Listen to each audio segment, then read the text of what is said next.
जहां एक तरफ फ्लोटिंग बैरियर ये हटा दिया फिलीपींस ने, कल ही हमने आपको बताया था, तो दुनिया को इंतजार था कि चाइना क्या करता है।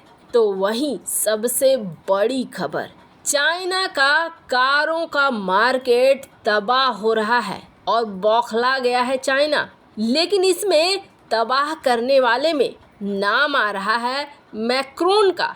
तो वहीं क्या इसका कहीं भारत से भी लिंक है? जानेंगे चाइना की इकोनॉमी में उथल पुथल किस तरीके से बढ़ रहे हैं और $900 बिलियन का हर साल का फटका फ्रांस दे रहा है चाइना को। जियोपॉलिटिक्स में इस वक्त धमाल मचा हुआ है। आइए जानते हैं इन खबरों को विस्तार से। साउथ चाइना सी में हमने कल ही आपको बताया था कि किस तरीके से चाइना ने रुमाल रख दिया था। दरअसल फ्लोटिंग बैरियर लगा दिए थे और कहा था जहां तक ये नजर जा रही है, फ्लोटिंग बैरियर जहां तक लगे हुए हैं ये सब हमारा है। और आपको बता दें फिलीपींस ने इस बार अपनी ताकत दिखाते हुए कहा कि तुम्हारी बात न मानेंगे, और फिलीपींस के कोस्ट गार्ड ने फ्लोटिंग बैरियर को काट दिया और बोला कि जी नहीं, ये तुम्हारा नहीं है, जो इलाका हमारा है वो इलाका हमारा है। फिलीपींस के कोस्ट गार्ड ने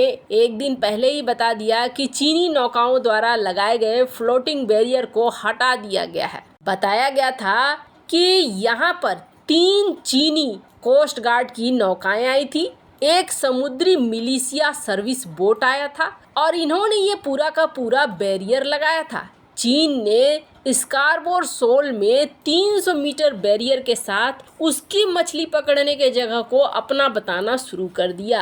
आपको बता दें चीन तो वैसे दक्षिण चीन सागर के 90% से अधिक हिस्से पर दावा करता है और उसने 2012 में ही इस क्षेत्र पर कब्जा करना शुरू कर दिया है। पर अब इंतजार था कि फिलीपींस ने इतना बड़ा कदम उठाया है तो उसके बाद चाइना क्या कहता है। मनीला की कार्रवाई पर एक सवाल के जवाब में चीनी विदेश मंत्रालय के प्रवक्ता वांग बेनबिन ने कहा कि हुआंग्यान दाओ पर अपनी संप्रभुता और समुद्री अधिकारों और हितों की रक्षा करने का चीन का संकल्प अटल है। हम फिलीपींस से अपील करते हैं उकसावे की कार्रवाई न करें, परेशानी पैदा न करें।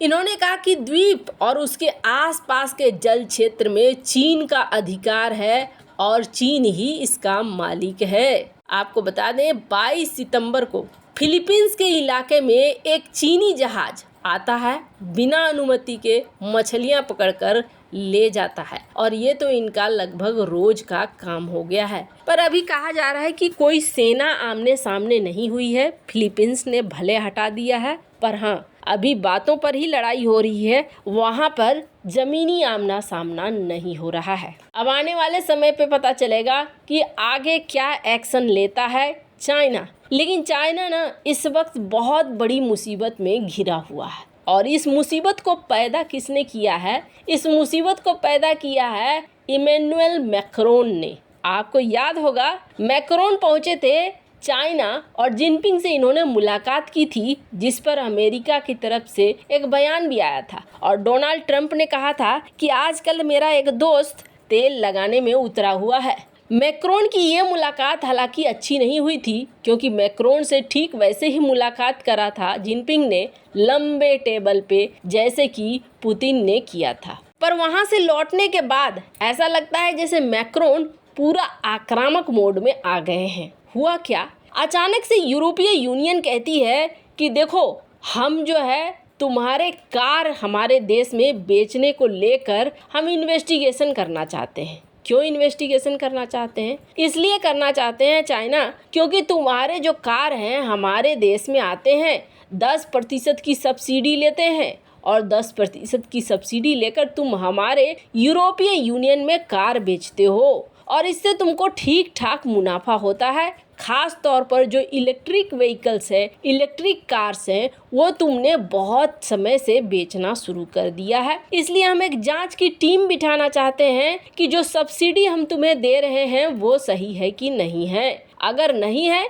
तो हम सब्सिडी देना बंद करेंगे और हम सब्सिडी अब आपसे ज़्यादा लेंगे। आपके मन में ख्याल आएगा कितना सब्सिडी देता है और दुनिया कितना देती है, तो आपको बता दें वैसे तो इस वक्त जो सब्सिडी दी जाती है वो सब्सिडी कुछ ऐसे बनता है कि चाइना को 10 से 20% के बीच में चुकाना पड़ता है एक्स्ट्रा ड्यूटी। वैसे ज़्यादातर ऐसे हैं जिनमें 10% ही चुकाना पड़ता है। और ये बड़े मार्केट जैसे अमेरिका में अगर ई कार चाइना बेचने जाता है तो उसे 27.5% का टैक्स देना पड़ता है। तो इन्होंने कहा कि देखो, अगर प्रूफ हो जाता है तो फिर हम तुम्हारे ऊपर सब्सिडी जो है वो कम करेंगे और टैक्स जो है हम तुम्हारे ऊपर बढ़ा देंगे। अब ये जैसे बात होती है, चाइना नाराज होने लगता है और चाइना कहता है कि आप ऐसा कैसे कर सकते हो, आपको ऐसा नहीं करने का हक है। यूरोपीय यूनियन में बैठक होती है और ये कहते हैं कि जी नहीं,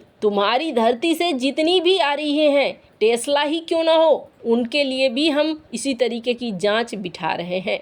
हालांकि टेस्ला इन सारे पचड़े से बच जाएगा। क्यों? जर्मनी में इसने अपने प्लांट शुरू कर दिए हैं और धीरे धीरे वैसे ही बोरिया बिस्तर समेट रहा है चाइना से। अब यूरोपीय यूनियन ने बहुत ही ज़्यादा कठोरता से, फाइनेंशियल टाइम्स में आप रिपोर्ट देख सकते हैं, ये कह रहे हैं कि फॉरेन ब्रांड टेस्ला को भी फेस करना होगा चाइना कार सब्सिडी जांच को। चाइना बौखला गया। चाइना ने बौखला कर कहा कि तुम ये गलत कर रहे हो, तुम्हें ऐसा करने का हक नहीं है और ऐसा मत करो। पर इन सब के बीच में आखिर कौन है जिसकी वजह से ये बात कही जा रही है? जर्मनी क्या कह रहा है?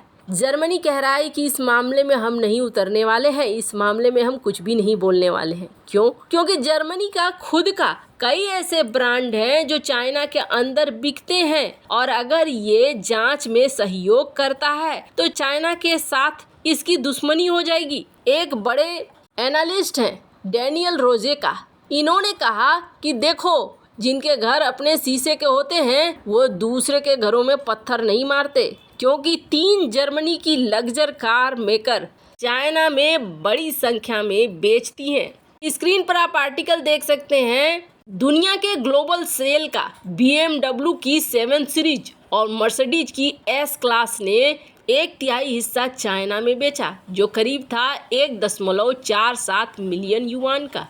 रोजेका का कहना है कि चाइना मार्केट में 25% जर्मनी की कारें हैं। पिछले ही साल 7,50,000 मर्सिडीज को खरीदा गया चाइना के द्वारा।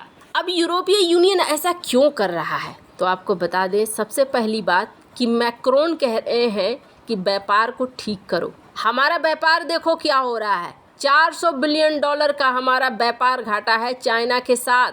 आखिर ऐसा क्यों है? क्यों हम उन्हें फायदा दे रहे हैं और हमें नुकसान पे नुकसान होता जा रहा है? और मैक्रोन की बात यूरोपीय यूनियन को अच्छी लग रही है, इसीलिए कहा जा रहा है कि इन सब के पीछे मैक्रोन का भी एक बड़ा रोल है। और मैक्रोन को ये सब कुछ कहाँ से पता चल रहा है? तो आपको बता दें, मैक्रोन के लिए कहा जा रहा है कि मैक्रोन इस वक्त भारत की नीति थोड़ा पालन करते हुए दिख रहे हैं। जिस तरीके से भारतीय इकोनॉमी बहुत तेजी से बढ़ रही है और अपने मार्केट को संतुलित कर रही है, मैक्रोन उससे प्रभावित हैं और मैक्रोन चाह रहे हैं कि वो भी मार्केट को संतुलित करे। और इसका सीधा सीधा असर किस पर पड़ रहा है? चाइना के ऊपर पड़ रहा है, क्योंकि चाइना एक बड़ी मात्रा में, बड़ी संख्या में इलेक्ट्रिक कार यूरोपीय यूनियन में बेचता है। अगर यहाँ पर चाइना के लिए मुसीबत खड़ी होती है तो अमेरिका और यूरोप दोनों के दरवाजे बंद होते हैं, यानी कि